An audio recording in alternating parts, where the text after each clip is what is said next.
बिस्मिल्लाहिर्रहमानिर्रहीम, अस्सलाम वालेकुम, सुबह बखैर और खुश आमदीद मॉर्निंग विद फरा में।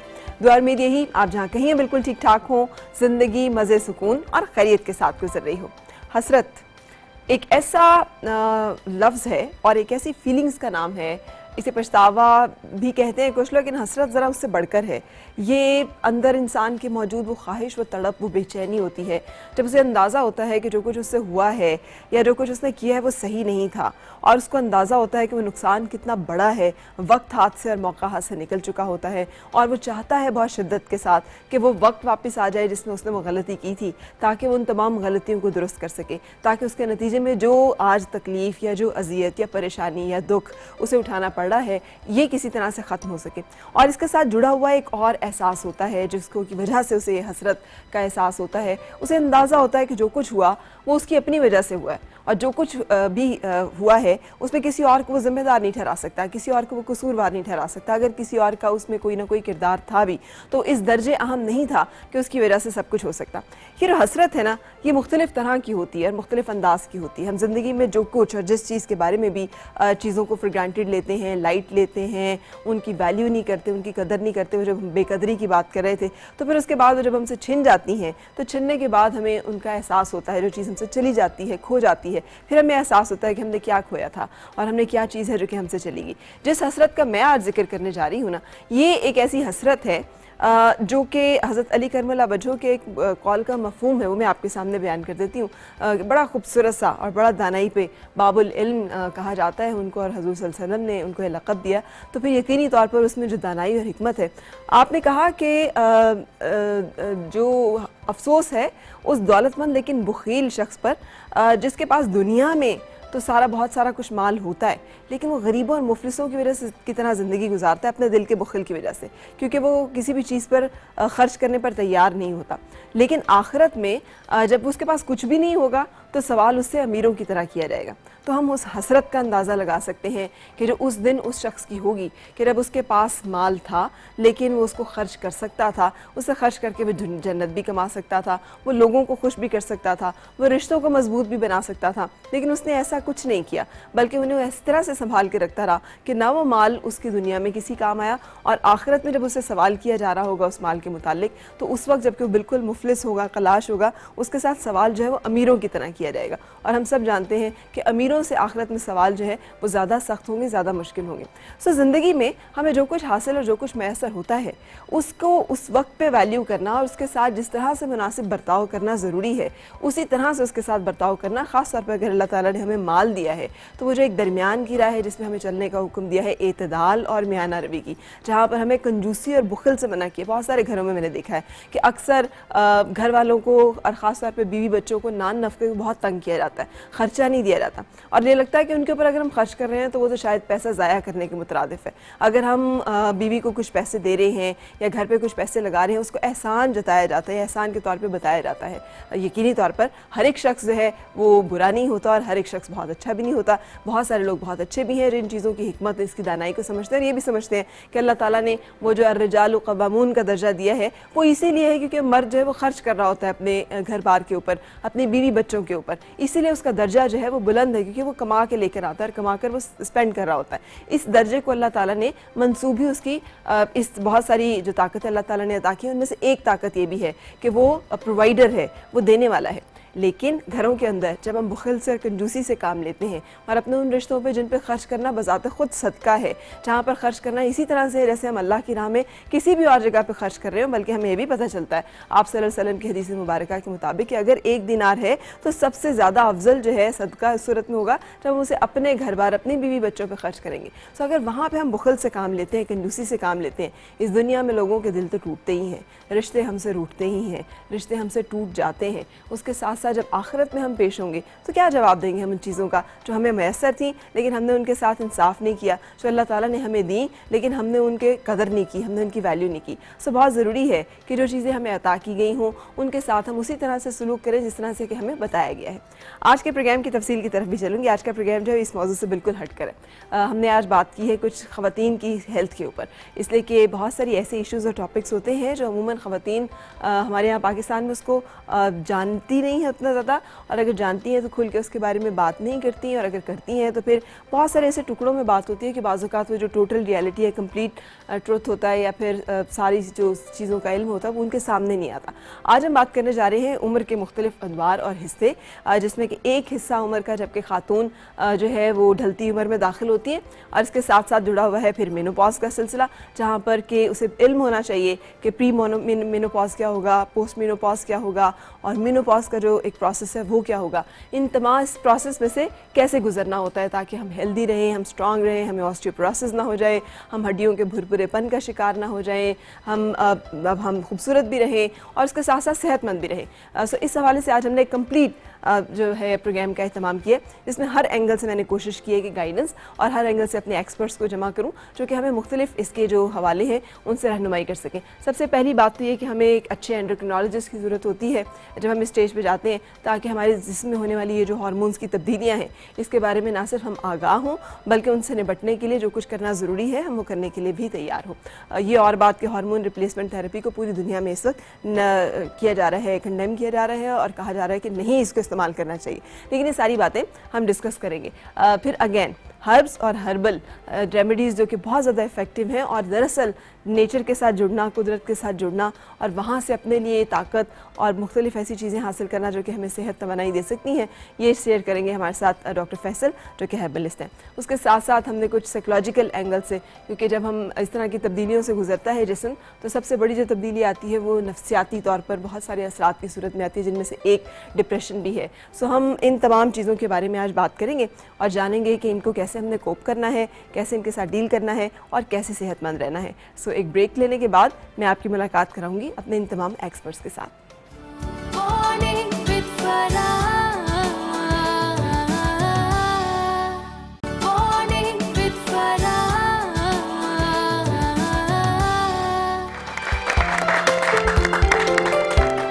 खुशामदीद और सुबह खैर जनाब। आज हमने बात करनी है मेनोपॉज और इससे जुड़े हुए बहुत सारे मसाइल के ऊपर, जिससे कि हर खातून को आगाह होना इसलिए ज़रूरी है कि ज़िंदगी के किसी ना किसी स्टेज पर ऑब्वियसली हम उस एज में दाखिल होते हैं जब उम्र ढल रही होती है और हमें इस तरह के मसाइल का सामना करना होता है, तो उसके बारे में अवेयरनेस होना। और बहुत सारे ऐसे सिम्टम्स हैं जिन्हें डिले किया जा सकता है अगर हम पहले से हम उनके बारे में आगाही रखते हों और उसके बारे में मुनासिब इक़दाम जो है हमने किए हों। सो आज इस बारे में जब हम बात करेंगे तो सबसे पहले गुफ्तगू हमारी एंडोक्रिनोलॉजिस्ट से, और इसके लिए मेरे साथ हैं डॉक्टर जावेद शाह आफ्ताब साहब जो कि एक बड़े ज़बरदस्त एंडोक्रिनोलॉजिस्ट हैं और कंसल्टेंट है reproductive endocrinologist Lahore endocrine clinic and Lahore obesity centre के साथ एसोसिएटेड हैं। अस्सलाम वालेकुम, कैसे हैं डॉक्टर साहब? कैसे आप सुनाएं, कैसे हैं? बिल्कुल ठीक, अल्लाह का शुक्र। अब मुझे बताइएगा कि हार्मोन रिप्लेसमेंट थेरेपी जो कि एक आज तक कहा जाता था हल है जब आप मेनोपॉज में एंटर होते हैं, उसको तो अब पूरी दुनिया में रिजेक्ट किया जा रहा है कि आपको नहीं है कि जैसे ही आप 45 या 50 साल में दाखिल हों और आपको लगे कि आपका नॉर्मल जो एक सिस्टम साइकिल था वो रुक गया है, रुकना शुरू हो गया, तो फौरी तौर पे आप हार्मोन्स लेना शुरू कर दें। तो फिर आजकल लेटेस्ट इस बारे में क्या हमें बताया जा रहा है और क्या अपडेट्स हैं? बेशतर थैंक यू फरा। मेरे ख्याल से हम ये चाहेंगे कि अपने नाज़रीन को ये कम अज़ कम बता दें कि ये है क्या चीज़ बेसिकली। हाँ जी, लेकिन मैं ख्याल खास लोगों को अंदाज़ा नहीं, इसमें थोड़ी सी ऐसी मैं चाहूँगा कि इसकी 4 हैं स्टेजेस, ठीक है, और ये यूनिवर्सल है। पहले तो ये समझना पड़ेगा हर जो खातून इस दुनिया में आती है और वो ज़िंदा भी रहती है अपने ओल्ड एज तक, तो उसको इस मरहले से गुजरना होता है, ठीक है। और इसकी 4 हैं स्टेजेस। पहले प्री मेनोपॉज हम कहते हैं। मेनोपॉज इटसेल्फ एक बड़ा वाइड सा लफ्ज़ है और कॉमनली यूज़ होता है, पीपल से अंडरस्टैंड, हर एक को लेबल कर देते हैं, लेकिन एज़ कंसल्टेंट और हम लोग मेडिसिन में बड़े टिपिकली उसको एक ख़ास स्टेज पे ही उसको लेबल करते हैं। अच्छा, ठीक है। इस सजाले के लिए मैं बात करना चाह रहा हूँ। एक प्री है मेनोपॉज, एक पेरी है, एक मेनोपॉज है, एक पोस्ट है, ठीक है। तो ये 4 स्टेजेस हैं उसकी ज़िंदगी के अंदर, ठीक है। अब इनको एक्सप्लेन कर दें। और कि प्री जो है स्टेज, नॉर्मली तौर पे हमें ये कहना पड़ेगा कि वर्ल्ड की जो पॉपुलेशन है उसमें 51 ईयर्स तक स्टैंडर्ड जो है मेनोपॉज डिटरमिनेंट कह दिया गया है कि दुनिया की किसी भी रेस और किसी भी कॉन्टिनेंट से कोई ताल्लुक़ रखती है औरत, तो जब वो 51 साल की हो जाती है तो शी इज़ कम्प्लीटेड मेनोपॉज हो जाता है। और इसकी जो चीज़ें शुरू होती हैं वो as early as 40 and they go up to 51, ठीक है। सो तकरीबन 11 साल का अरसा है जिसमें इन मसाइल का शिकार रहती हैं ख़वातीन, ठीक है, और उनको समझ नहीं आ रही होती कि व्हाट इज़ हैपनिंग अराउंड, हमारे साथ हो क्या रहा है, और वो चीज़ें चलती रहती हैं। हर खातून जो 40 साल की उम्र को टच कर चुकी है वो प्री में है, वो प्री में है, यानी उसका इससे कतई नजर कि वो उसका रंग whatever the नस्ल। story is। और फिर एक और बात यह है कि 85% वुमेन्स को सिम्टम्स होते हैं, उनको अलामात भी होती हैं, वो परेशान भी होती हैं, उनका कारोबारी ज़िंदगी बड़ी बुरी तरह मुतासर भी होता है, लेकिन 15% ऐसी ख़वातीन हैं कि उनको कुछ भी नहीं होता, लेकिन फिर भी वो उस फेज से गुजर रही होती हैं। ठीक है, तो ये फिगर्स के साथ होते हैं, उसका मतलब है कि 40-41 में प्री शुरू हो जाता है और ये 10 साल तक रहता है अरसा। जो मेनोपॉज की डेफिनेशन है WHO और इंटरनेशनली हम लेते हैं, एक ऐसी खातून जिसको 12 माह तक उसकी मेंसेस का स्टॉप हो जाए, बिल्कुल ना आए, तो तब हम उसको लेबल करते हैं। ठीक है, इसके लिए ज़रूरी है 12 महीने। 12 महीने बिल्कुल ज़रूरी है और कंसेक्टिवली ज़रूरी है। सही। अगर वो बीच में कभी कभी स्पॉटिंग आ रही है, कभी कभी ब्लीड कर लेती है, कोई पैटर्न और आ गया है, तो वो पेरी में है, वो मेनोपॉज की स्टेज को नहीं पहुंची। ठीक है, क्योंकि मेनोपॉज का मतलब यह है कि ओवरीज जो होती हैं, जो जिनका काम है कि एग्स बनाना, और वो उसमें एक बिलियन और ट्रिलियन के हिसाब से एग्स होते हैं, लेकिन वो जब बच्ची बलूगत को पहुंचती है तो वो एग्स हर दफ़ा मेच्योर होते हैं और वहाँ से ईस्ट्रोजन जो उसका मेन न्यूक्लियस है, जिसकी ये सारी प्रॉब्लम होती है मेनोपॉज को, वो उसमें पैदा होता है। ठीक। और वो जो पैदा होता बंद हो जाए और ओवरीज का काम बंद हो जाए तो फिर हम उसको मेनोपॉज लेबल करते हैं। ठीक है, और पेरी को भी आपने बीच में एक्सप्लेन कर दिया कि जब 10 साल का अरसा तकरीबन पेरी में रहती है खातून, हर खातून, एवरेज, ऑन द एवरेज। ठीक है, और पोस्ट में जब हम आएंगे तो पोस्ट ये है कि जब मेनोपॉज डॉक्यूमेंटेड 12 महीने हो गए, उसके बाद उनके अंदर वो कॉम्प्लिकेशंस आ गई जो कि हार्मोन की कमी की वजह से होती हैं, तो फिर हम उसको पोस्ट मेनोपॉजल कहते हैं। बिल्कुल सही। अच्छा, अब शुरू करते हैं प्री मेनोपॉज से, क्योंकि हार्मोन रिप्लेसमेंट थेरेपी तो मेरा ख्याल है बहुत नहीं, वो तो एक आई थिंक आपने बिल्कुल दुरुस्त कहा है, और आपकी माशाल्लाह लेटेस्ट इन्फॉर्मेशन ये है कि हम एब्सोल्यूट कहते हैं इसको, आज तक हम इसका रिस्क नहीं लेते। ठीक। और बड़ी रेयरली यूज होती है और उसमें पेशेंट सिलेक्शन बड़ी मुश्किल होती है। ठीक है, अब हर खातून को आप दे ही नहीं सकते। सही। क्योंकि उसकी कबाहतें बहुत ज़्यादा हैं। प्री मेनोपॉज में जो सबसे जो अलामत हैं, वो पहले आपका जो मूड है, आपकी शख्सियत पे असर पड़ता है, जो कि शौहर हज़रात समझते हैं कि खातून को काम ज़्यादा हो गया है या बच्चों की वजह से परेशान हो रही है, या जो सर्वेंट्स काम करते हैं उसमें उनमें के अंदर खराबी आ गई है, तो उसकी एजिटेशन आ जाता है तबीयत के अंदर। She is more agitated, hyper होती है, टॉलरेंस लेवल कम हो जाता है, स्लीप डिस्टर्बेंस होता है, बिस्तर के साथ कुश्ती करके नींद आती है, सुबह जब उठती हैं तो हेल्दी नहीं होती, वो वाइटैलिटी नहीं होती बॉडी के अंदर, एक फ्रेशनेस का एहसास नहीं होता, जिंदगी रवां चल रही होती है। So these are the very early symptoms of pre menopause, something has happened. अच्छा। और उसमें फिर जो मेंसेस की प्रॉब्लम्स हैं वो 5 तरीकों की होती हैं। या तो आपको जो अर्लियर देखा गया है बहुत सारे मरीजों के अंदर कि आपकी मेंस्ट्रुएशन स्कैंटी हो जाती है, जो ब्लड फ्लो है वो कम होता है। दूसरी सूरत में जो फ्लो के डेज होते हैं या वो कम हो जाते हैं। थर्ड ऑप्शन के अंदर होता है कि गैप्स आने शुरू हो जाते हैं, एक आध महीना बीच में मिस हो जाता है, ये थर्ड है। फोर्थ ये है कि हैवी ब्लड भी फ्लो करता है, आपके लिए अनएक्सपेक्टेड होता है। और फिफ्थ ये है कि आपके अंदर पीरियड्स के आने से कुछ अर्सा पहले जो आपके मूड स्विंग्स हैं और जो टेंशन है वो बढ़ जाती है। सही। तो ये 5 तरह से आप अगर खातून समझे तो वो अपने आप को फील करे कि नथिंग हैज हैपेंड रॉन्ग, मैं ऑलरेडी उस जिंदगी के हिस्से में हूँ जब मेरी ओवरीज स्टॉप हो रही हैं and I am in pre menopause stage. सही। अब इसके बारे में कुछ किया जाना ज़रूरी होता है या फिर ये इसी तरह से हर एक के साथ होगा और इसी तरह से इसमें से गुजरना होगा? एक प्रोसेस नेचुरल है और one has to live with that and one has to understand that. सबसे पहले बात है हम जो ये बात कर रहे हैं और आपने प्रोग्राम लिया, इतना इंपॉर्टेंट लिया, ये बताने का मतलब है कि इसमें कोई खौफनाक बात नहीं है, ठीक है, परेशानी की बात नहीं है, लेकिन इनमें से कोई भी ऐसी अलामत जाए कि उनको नींद नहीं आती, अब instead of going to pills GP के पास चली जाती हैं, जीपी साहब कहते हैं नींद नहीं आती, ये गोली खा लो, ये नींद की गोली खा लो।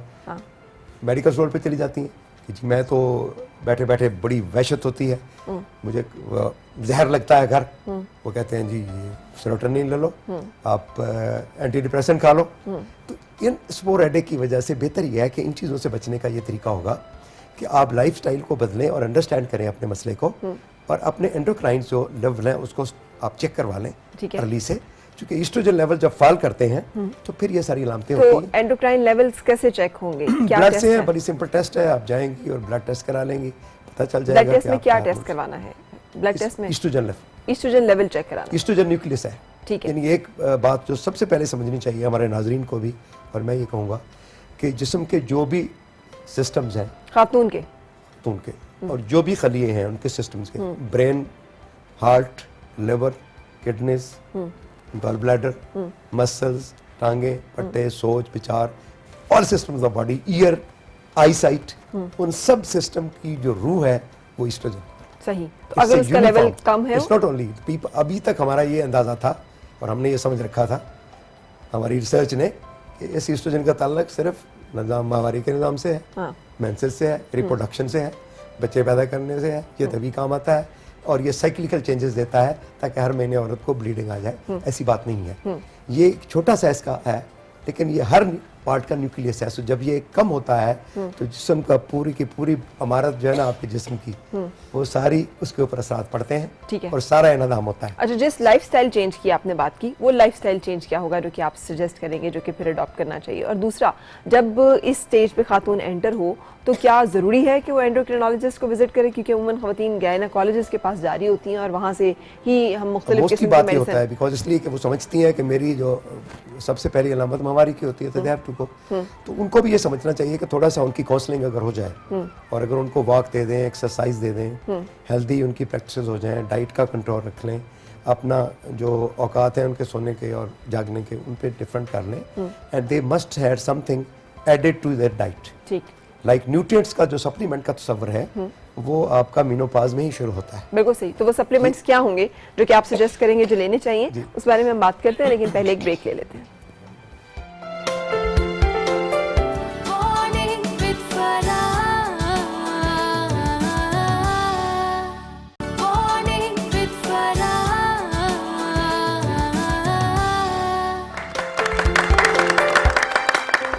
खुशामदीद और सुबह खैर जनाब। आज 40 साल से ऑनवर्ड जो खातून की ज़िंदगी में जो तब्दीलियाँ आ रही होती हैं, जिन्हें मेनोपॉज का एक टाइटल दिया गया है, जिसमें मुख्तलिफ स्टेजेस हैं, उनको हम डिस्कस कर रहे हैं कि कैसे उम्र के इस मरहले से, इस दौर से गुजरते हुए हमने अपने आप को हेल्दी, फिट एंड स्ट्रॉन्ग रखना है। मुझे डॉक्टर सदाकत ने भी ज्वाइन किया है, जो कि बड़े वेल नोन साइकेट्रिस्ट हैं, और वैसे तो एडिक्शन साइकेट्रिस्ट हैं, लेकिन हर तरह की इशूज़ जो हैं उनको बहुत अच्छी तरह से डील करते हैं विलिंग वेज अपने क्लिनिक में। और उनके साथ साथ एंडोक्रिनोलॉजिस्ट डॉक्टर जावेद मेरे साथ हैं। कुछ देर में हमें डॉक्टर फैसल भी ज्वाइन करेंगे जो कि हर्बलिस्ट हैं, वो हमें हर्बल रेमेडीज बताएंगे। जब हम लाइफस्टाइल चेंजेस की बात करते हैं, फूड अल्ट्रेशंस की बात करते हैं, हमें क्या खाना है, कैसे खाना है, वो तमाम चीज़ें हम आपको बताएंगे। और योगी नाहिद भी हमारे साथ हैं जो कि कुछ ऐसे वर्कआउट्स हमारे साथ शेयर करेंगे जो हैं बहुत आसान और सादा, लेकिन इनको करने से हम अपने बहुत सारे मसाइल जो हैं उन पर काबू पा सकते हैं। अच्छा डॉक्टर साहब, थोड़ा सा हम डिस्कस कर रहे हैं नफ्सियाती तौर पर एक खातून जो है उसके ऊपर क्या असरात मुरतब हो रहे हैं। डॉक्टर साहब ने भी डिस्कस किया कि चिड़चिड़ापन, थोड़ा इरिटेबिलिटी, हर एक बात पे गुस्सा आ जाना, जल्द आ जाना, घबराहट, बेचैनी, डिप्रेशन, नींद का ना आना, ये तमाम अलामात जो है उमूमन हमें लगता है उसे कोई ना कोई नफ्सियाती आर्जा शायद हो गया है। देखिए, इसको अलग से करके नहीं देखा जा सकता।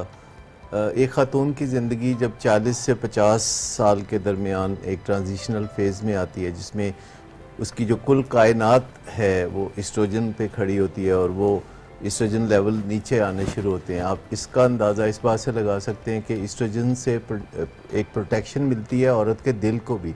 इस वजह से मर्दों को दिल के दौरे जो है वो ज़्यादा पड़ते हैं और औरतों को इससे तहफ़्फ़ुज़ हासिल है। और ख़वातीन को अगर दौरा पड़ता है तो उम्र 40-50 साल की एज के बाद ज़्यादा कॉमन है। जब ये तहफ़्फ़ुज़ खत्म, एक अम्ब्रेला है जिसके नीचे ख़वातीन का सर से पाँव तक सारा निज़ाम खड़ा होता है, और जब ये अम्ब्रेला हटती है तो थोड़ा सा मुश्किलात आती हैं। और ये एक एट द सेम टाइम कुछ और मुश्किलात भी इस उम्र में शुरू हो चुकी होती हैं, यानी उम्र का ढल जाना, एजिंग हो जाना, ये बज़ाते खुद एक बहुत बड़ी तब्दीली है जो कि वैसे तो मर्दों को भी पसंद नहीं होती, लेकिन ख़वातीन को ख़ुसूसी तौर पर ये चीज़ बहुत नापसंद होती है। सही। फिर यह है कि उनका वज़न बढ़ा लेना, इस उम्र में पहुँचते पहुँचते बच्चे हो गए और फिर वो लापरवाह हो गई अपने आप से और उन्होंने अपना वज़न बढ़ा लिया।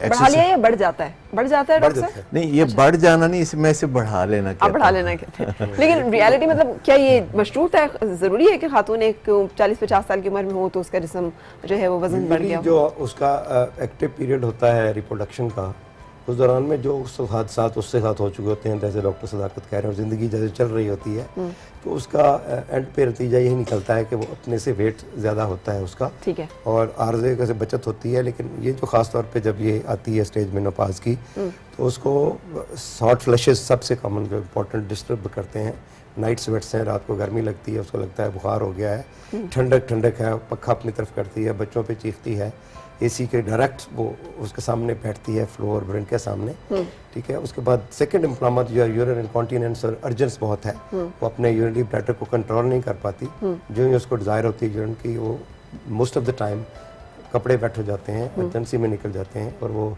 वहाँ पहुँचते पहुँचते उसको प्रॉब्लम होता है। जो 2-3-4 सिम्टम्स जो हैं, पर्सिस्टेंट हेडेक का रहना और खासतौर पे मूड स्विंग, वो तो उसका हिस्सा ही है, लेकिन हॉट फ्लैशेस पक्का होना, यानी ये आप बता रहे हैं मेनोपॉज के टिपिकल सिम्टम्स। जब खातून जो है 50, आप कह रहे हैं 51 साल की उम्र में हर खातून को यूनिवर्सल वो है, उसमें 10% का 3 to 7% हम कहते हैं वो बच जाती हैं, लेकिन यूरिनरी अर्जेंसी और वो कौन खुशकिस्मत है जो 3 to 5, 7 वो क्या है, मुझे क्या जेनेटिक, मतलब यूरिनरी इनकॉन्टिनेंस वगैरह या इतनी सेवेरिटी के सिम्टम्स नहीं यानी होते, अलामत इतनी शदीद नहीं होती, लेकिन मोर देन 80% को कोई ना कोई रेमेडी सीख करना पड़ती है। ठीक है। अरे डॉक्टर साहब, आप बता रहे थे कि आप बता रहे थे कि वजन बढ़ चुका होता है, और ये भी एक साथ डिलेमा अटैच हो चुका ये जो बाकी सब चीज़ों के साथ जब ये मामला शुरू होता है तो सूरत हाल तशवीशनाक होती है। जब पहले से वज़न ज़्यादा है और स्ट्रेसेस बहुत ज़्यादा हैं, ज़िंदगी गुजारना मुश्किल हो रहा है, और वैसे भी मूड के मसाइल अगर ज़िंदगी में पहले से मौजूद हैं,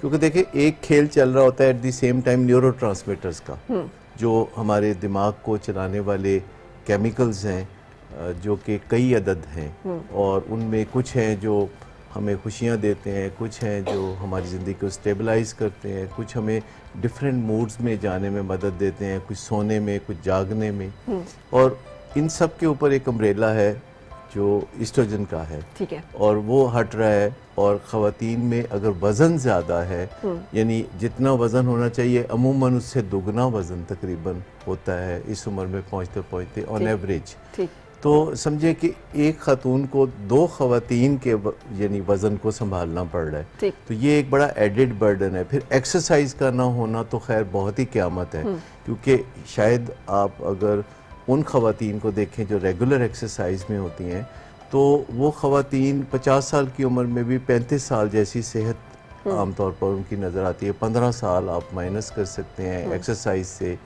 वज़न को काबू में रखने से। फिर आप ऐसी स्किल सीख सकते हैं जिससे कि आप अपने आप को फीलिंग्स को लफ्ज़ों में बता सकें, बजाय इसके कि झगड़ा डाल के बैठ जाएं। तो इसकी तैयारी अगर शुरू से की जाए, क्योंकि ख़वातीन के पास बहुत एक्स्ट्रा बर्डन और ज़िम्मेदारियां होती हैं। क्या तैयारी है वो जो आप सजेस्ट करेंगे? देखिए, एक तो यह है कि फ़िज़िकल फिटनेस जो है उस पर कोई कॉम्प्रोमाइज़ नहीं होना चाहिए। फिर ख़वातीन का नींद पे बहुत कॉम्प्रोमाइज़ होता है। ख़वातीन समझती है कि नींद कोई ऐसी बात नहीं, मैं आज कम सो लूँगी। सवेरे उठना, बच्चों को स्कूल भेजना, और फिर दीगर काम किचन के और दीगर सारे कुछ इस तरीके से करना कि जिसमें नींद एक बहुत ज़्यादा सेक्रीफाइस उन्हें करने की आदत होती है, कि ये उनका ख़ास पर्सनल टाइम है जिसे वो सेक्रीफाइस करके अपने ज़िंदगी के मामलात को चलाती हैं। और जब कोई नींद को सेक्रीफाइस करता है तो इसकी एक कॉम्पनसेशन ज़्यादा खा के की जाती है। अच्छा, ये दोनों जुड़े हुए एक दूसरे से। यानी जब हम भूखे होते हैं तो एक झूठ मूठ की कॉम्पनसेशन ये है कि हम ज़्यादा खा के उसको कॉम्पनसेट करते हैं, कुछ ताज़ा चीज़ खा के एनर्जी लेते हैं और अपने आप को चलाए रखते हैं, फिर चाय कॉफ़ी का इस्तेमाल और ये सब कुछ। तो नींद को जो कॉम्प्रोमाइज़ करना है ये ऐड करता है उनकी डिफ़िकल्टीज़ के लिए। लेकिन सबसे बड़ा जो फ़ायदा हो सकता है वो एक्सरसाइज से हो सकता है, जो कि एक कीस्टोन हैबिट है, कि जिससे ऐसे कुछ न्यूरोट्रांसमीटर ज़्यादा मिकदार में बनने लगते हैं जिन्हें नारकोटिक्स से तशबीह दी जा सकती है। सो अगर कोई एस्ट्रोजन से महरूम हो रहा हो और नारकोटिक्स उसकी ज़िंदगी में ऐड हो रहे हो कुदरती अंदाज में उसके जिस्म में से, और न्यूट्रिशन उसकी सही हो। अब मुझे बताइए कि हमारे मुल्क में ख़वातीन का जो न्यूट्रिशनल स्टेटस है वो कितना पुअर है। वो ढेर सारा ज़रूर खाती हैं, लेकिन वो एक बैलेंस्ड जिसे डाइट कहते हैं ना, वो नहीं लेती। फिर इसके अलावा उनको बहुत सारी ऐसी चीज़ें सीखने की ज़रूरत होती है कि वो अपनी तमन्नाओं को इरादों में डाल सकें और इरादों को आदतों में डाल सकें, ताकि वो अपनी नींद भी पूरी करें, वक्त पे एक्सरसाइज भी करें और अपने वक्त का सही इस्तेमाल कर सकें, जिसे मल्टीटास्किंग कहते हैं, ज़ाया किए बगैर वक्त को, ताकि वो नींद के लिए वक्त बचा सके और सुकून के लिए वक्त बचा सके। ठीक। अच्छा जी, अस्सलाम वालेकुम। शाज़िया कैसी हैं आप? अस्सलाम वालेकुम। सरा कैसी हैं आप? मैं ठीक हूँ, आप ठीक हैं? जी गुड। आज आपने मेरे मतलब के गेस्ट बुला लिए, मुझे डॉक्टर साहब से बात करना थी। दो डॉक्टर साहब हैं, अब जिससे भी बात करनी है आप सवाल जी, कीजिए। जिनको आपने पहले बुलाया था वो डॉक्टर जावेद जी जी जी जी जी जी फरमाइए, सवाल कीजिए। जी अस्सलाम वालेकुम डॉक्टर साहब। वालेकुम सलाम। जी डॉक्टर साहब, मेरी एज है 52। ठीक। तो अब मेरे पीरियड्स मतलब होते होते जस्ट उनका ड्यूरेशन एक दिन रह गया सर, 1 डे ओनली। तो मुझे 2-3 साल से एक प्रॉब्लम हो रहा है कि मतलब मैं बिल्कुल नॉर्मल होती हूँ, ठीक बिल्कुल, तो एकदम मुझे ऐसा फील होता है जैसे कोई बॉडी में मेरे पता नहीं क्या ऐसी कोई चीज होती है कि मुझसे बहुत वीकनेस फील होती है और उठा नहीं जाता, एक कदम चलना मेरे लिए मुश्किल हो जाता है। ठीक है। और ऐसे मुझे वो घबराहट जैसे पता नहीं क्या ऐसे बॉडी फील होता है, गर्म हो रही टेम्परेचर है लेकिन थर्मामीटर में नहीं आता। ठीक है। और ये कंडीशन मेरी विदाउट एनी मेडिसिन आप साथ रहिए, ठीक हो जाती है। और मेरे डॉक्टर साहब इसके हेपेटाइटिस के, इवन डॉक्टर साहब ने लाहौर थे हम लोग पहले, तो कैंसर टीबी सब टेस्ट कर लिए और कोई ब्लड प्रेशर। आप साथ रहिए, उन्हें समझ आ गई है आपके सवाल की, जवाब आपको दे रहे हैं जी। अब जैसे समझना पड़ेगा कि खातून एक मुकम्मल है और doctor Sadaqat was telling us out कि हमें होलिस्टिक अप्रोच चाहिए। वो एक जीती जागती है जिसके साथ बहुत कुछ जुड़ा हुआ है।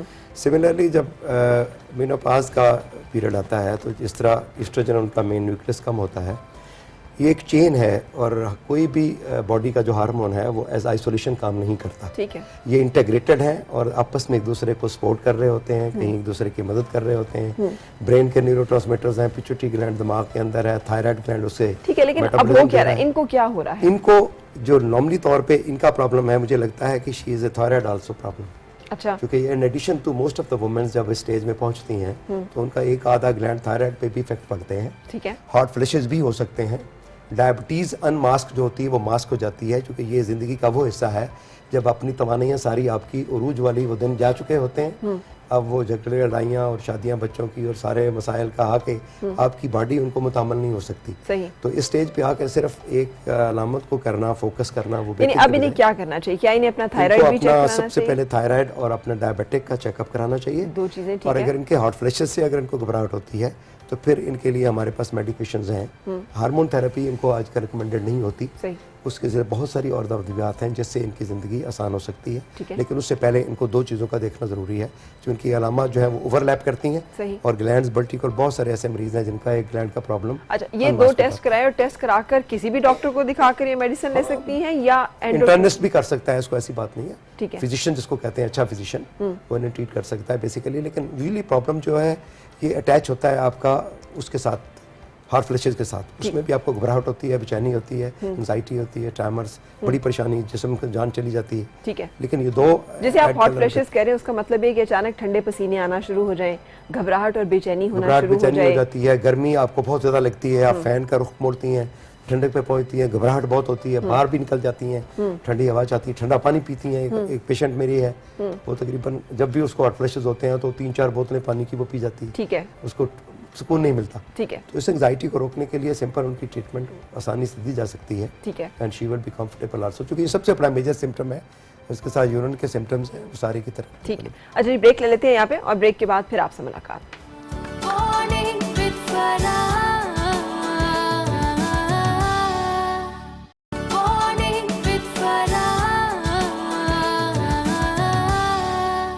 खुश आमदीद जनाब। आज हम बात कर रहे हैं 40 से 50 साल ऑनवर्ड, यानी 40 ऑनवर्ड खातून की उम्र के जो साल होते हैं उसमें एक बड़ी अहम तब्दीली आती है, जिसमें उसके अंदर बहुत सारे हार्मोन्स जो कि बन रहे होते हैं उनका सिलसिला कम होता है, ख़त्म होता है। उसके साथ उसका जिस्म कुछ ख़ास तब्दीलियों से गुजरता है। उसमें कैसे हमने हेल्दी रहना है, कैसे स्ट्रॉन्ग रहना है, कैसे खुश रहना है, कैसे खूबसूरत रहना है, ये तमाम चीज़ें जो हैं, एक ही चीज़ के मुख्तलिफ नाम है मेरे ख्याल में, उनको आज हम डिस्कस कर रहे हैं। एंडोक्रिनोलॉजिस्ट डॉक्टर जावेद मेरे साथ हैं, डॉक्टर सदाकत मेरे साथ हैं, डॉक्टर फैसल मेरे साथ हैं, योगी नाहिद मेरे साथ है, और हम मुख्तलिफ एंगल से कोशिश करेंगे कि आपको गाइड करें। आज हमने कोशिश की थी अपने मेहमान भी उसी तरह से, ऑडियंस भी हमारे पास वही हो जो इस एज ग्रुप में हो। तो आप लोग कोई सवाल अगर करना चाहें तो कर सकते हैं। जी जी कीजिए। डॉक्टर साहब, मेरी 40 की एज में ही मेनोपॉज हो गई थी और उसके उस ज़माने में मेरी आँखों में बहुत शदीद तकलीफ़ हो गई थी। आई साइड एकदम वीक होना शुरू हो गई थी, तो काफ़ी वीक हो गई थी। तो अब तो मैंने 5 साल पहले ऑपरेशन करवा लिया आँखों का, लेकिन दिमाग जो है आज तक मेरा रिलैक्स नहीं हुआ। और अच्छा, साथ ये ही पहले जोड़ों बताइए में कि- बुनियादी तौर पे ये समझना होगा कि कुछ ऐसे ख़वातीन हैं जिनको अर्ली मेनोपॉज हम कहते हैं। वो क्यों होता है, उसकी वजह अर्ली मेनोपॉज में जो सबसे अहम, जो मैक्सिमम जो रीज़न है, जो सबसे बड़ा फैक्टर है, वो उनका ऑपरेशन करके रेहम का रिमूव करना या ओवरीज का रिमूव हो जाना किसी आपका भी जिंदगी ऑपरेशन से। हुआ था क्या? सिजेरियन हुआ। सिजेरियन के बाद ओवरी यूट्रस रिमूव कर दिया गया था। नहीं वो नहीं किया अभी। मोस्टली तौर पे अर्ली में ये होता है। ठीक है। सेकंड ये है कि रिपीटेड एक्सरेज अगर करते जाए हम लोग तो एक्सरेज आर डेंजरस। एक्सरे से? जी बिल्कुल। ख्वातीन जितनी भी ख्वातीन हैं रिप्रोडक्टिव एज की, उनके एक्सरे बड़ी सूझबूझ के साथ करने चाहिए और कम से कम करने चाहिए। उनका मिनिमल एक्सपोजर है, क्योंकि रेडिएशन का एक्सपोजर अगर ओवरीज को मिलेगा तो वो काम करना छोड़ देंगी। सही। इसी तरह कैंसर की अगर नऊज़ुबिल्लाह किसी को हो जाता है, किसी भी बहन को और किसी भी को, तो उनको अर्ली एज में हो जाता है, किसी भी जिस्म के हिस्से किसी में? भी किस्से में हो जाता है, किसी भी एज में हो जाता है, उसको जो ट्रीटमेंट दी जाती है एंटी कैंसरस थेरेपी, कैंसर का जो इलाज होता है, उससे भी ओवरीज काम करना छोड़ देती हैं। ठीक है। तो ये 3 ग्रुप जो है, 4 ग्रुप, ये सबसे ज़्यादा इनको असर पड़ता है और वो 30s और 40 में भी उनका पीरियड्स खत्म हो जाते हैं। ट्यूबरकुलोसिस की अभी रिसेंट जो रिसर्च बताती है कि टीबी अगर किसी खातून को हो जाती है और उसकी ट्रीटमेंट टीबी की अगर 1.5 साल तक रहती है तो वो भी लायबल है, उसको भी अर्ली मेनोपॉज हो जाता है, क्योंकि ट्यूबरकुलोसिस की जो मेडिकेशंस हैं वो भी उसका हिस्सा बनती है। सही। अब इनको अगर 40s में हुआ है तो इसके लिए पर्टिकुलरली ऐसे मरीज एक उसमें ऐड करना चाहूँगा मैं कि वो सारी ख्वातीन जिनको अर्ली एज में मेनोपॉज हो जाए, जबकि उसका पीरियड प्री का हो या पेरी मेनोपॉज वाला हो, अगर उसमें हो जाता है तो फिर उनको इमीडिएटली हम मेडिसिन पे लाते हैं और उनकी एक्टिव मैनेजमेंट होती है। ठीक है। वो अपने Active आप को management सिर्फ का मतलब क्या है? एक्टिव मैनेजमेंट हम कहते हैं कि वो सिर्फ अपने आप को लाइफस्टाइल चेंज, टोटके, एक्सरसाइजेज, आना जाना, खाना पीना, इस पे वो ठीक नहीं हो सकती। सही। उनको कोई ना कोई मेडिसिन का ग्रुप देना पड़ेगा। हमारे पास 4-5 ग्रुप्स मेडिसिन के हैं। आपने इब्तिदा में जिक्र किया था आज HRT का, हार्मोन रिप्लेसमेंट थेरेपी कहते हैं, वो ऑलमोस्ट पूरी दुनिया में ख़त्म हो चुकी है, क्योंकि ईस्ट्रोजन जो है, जहाँ ये एक अम्ब्रेला देता है और पूरी प्रोटेक्शन करता है औरतों की बहुत सारे मसाइल से, वहाँ पे ये उनके अंदर कुछ जिस्म के हिस्सों के कैंसर का सबब भी बनता जिसमें है। खास तौर पे ब्रेस्ट कैंसर है। ब्रेस्ट का है, यूट्रस की है कैंसर है, सर्वाइकल कैंसर है, उसके अंदर भी डॉक्यूमेंटेड है, तो उसका हिस्सा भी बनता है। इसलिए जो ख्वातीन के अंदर अर्ली मेनोपॉज हो जाए, उनको एक तो अलामतें बड़ी शदीद होती हैं, दूसरा वो पोटेंशियल पेशेंट्स होते हैं जिन्होंने जल्दी ऑस्टियोपोरोसिस में चले जाना होता है। ऑस्टियोपोरोसिस क्या है? हड्डियों का भुरभुरापन, हड्डियों की दर्दें, हड्डियों का कमज़ोर होना। ठीक है। तो वो नेचुरली 8-10 साल में वहाँ चले जाते हैं। ठीक।